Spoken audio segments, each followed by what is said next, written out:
ہم میں سے ہر شخص کی حیثیتیں ہیں کہ میں ایک انڈیویجول ہوں، لیکن میرے گرد میرے گھر بار والے ہیں، رشتہ دار ہیں، خاندان ہے، قوم ہے، ملک ہے، یہ پھر اس کے بہت سے دائرے بنتے چلے جائیں گے، مال ہے، اسباب ہیں دنیاوی، یہ تمام چیزیں، لیکن ایک ہے میں اپنی ذاتی حیثیت میں، آپ اپنی ذاتی حیثیت میں، ایک فرد نوع بشر اپنی ذاتی حیثیت میں۔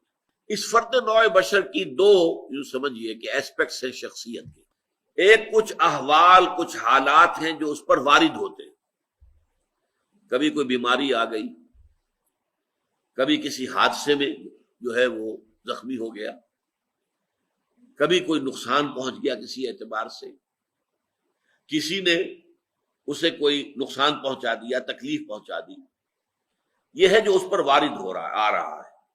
اس کے بارے میں نقطہ نظر کیا ہوگا ایمان والے شخص کا؟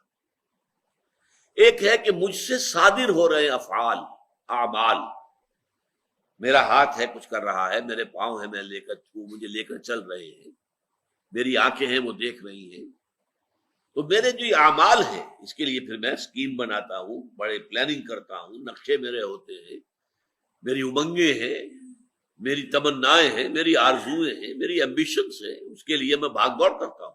اس کے بارے میں ایمان کا نقطہ نظر کیا ہوگا؟ تو یہ دو نہایت لطیف چیزیں ہیں سوچنے کی۔ پہلی بات جو انسان پر وارد ہوتا ہے، اب وارد ہونے والی باتوں کے اندر بھی سمجھیے کہ دو قسم کے حالات وارد ہوتے ہیں۔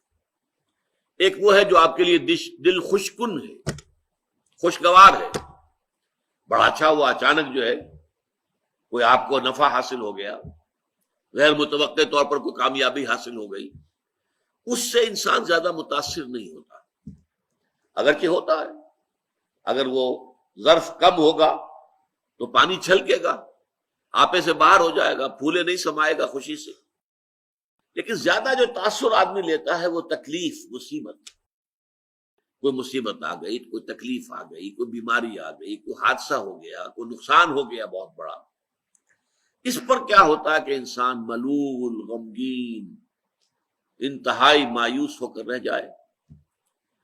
پھر یہ کہ جس ذریعے سے وہ آئی ہے، فلاں شخص نے یہ کر دیا، اس کے خلاف دشمنی، نفرت، کینہ، کدورت وہ پیدا ہو جائے۔ یہ تو ہے ایک عام طرز کا جس کے اندر کہ ایمان نہیں ہے۔ جس میں ایمان ہے اس کی سوچ بالکل مختلف ہوگی۔ وہ کیا ہے؟ ما صاب من مصیبت الا باذن اللہ، نہیں پڑتی کوئی پڑنے والی کوئی مصیبت مگر اللہ کے اذن سے۔ جو بھی کچھ ہوا ہے، پہلی بات یہ جان لیجئے کہ وہ اللہ کے علم کے بغیر نہیں ہوا۔ واللہ بکل شیء علیم، یہ آیت اسی پر ختم ہوگی۔ اللہ ہر چیز کا جاننے والا ہے، اچانک یہاں کچھ نہیں ہوتا۔ یہ اندھا بہرا مادہ جو ہے یہاں پر اس کی کار فرمائی نہیں ہے، در حقیقت فیصلہ اللہ کا چل رہا ہے۔ جو شے بھی وقوع پذیر ہوتی ہے وہ ایک تو یہ کہ اللہ کے علم میں پہلے سے موجود ہوتی ہے، دوسرے یہ کہ اللہ کے اذن سے آتی ہے، چاہے کسی ذریعے سے آئے۔ کسی نے آپ کو اٹھا کر پتھر دے مارا،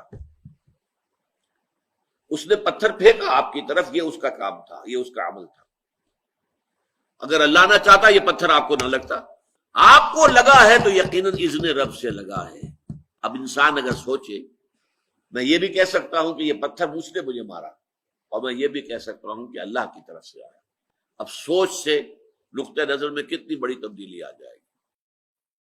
پہلے نتیجے میں غصہ، انتقام، غضب یہ پیدا ہوگا اس شخص کے خلاف، اور دوسرے نتیجے میں یہ کہ ٹھیک ہے اللہ کی طرف سے ہے، جو اللہ نے چاہا وہ ہو گیا، فلاں نے یہ کر دیا، فلاں نے یہ کر دیا، فلاں نے مجھے اس تکلیف میں ڈال دیا، فلاں کی وجہ سے مجھے یہ نقصان ہو گیا۔ ان سارے سے برو کشیر سے پیچا کہ ہست و بود مرا، کہ اقدہا کے مقام رضا کشود مرا۔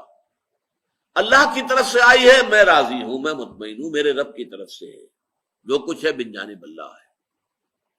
ما اصاب من مصیبت الا باذن اللہ، نہیں پڑتی کوئی پڑنے والی کوئی مصیبت، کوئی تکلیف مگر اللہ کے اذن سے۔ اللہ کے اذن کے بغیر پتہ تک نہیں ہلتا یہاں پر۔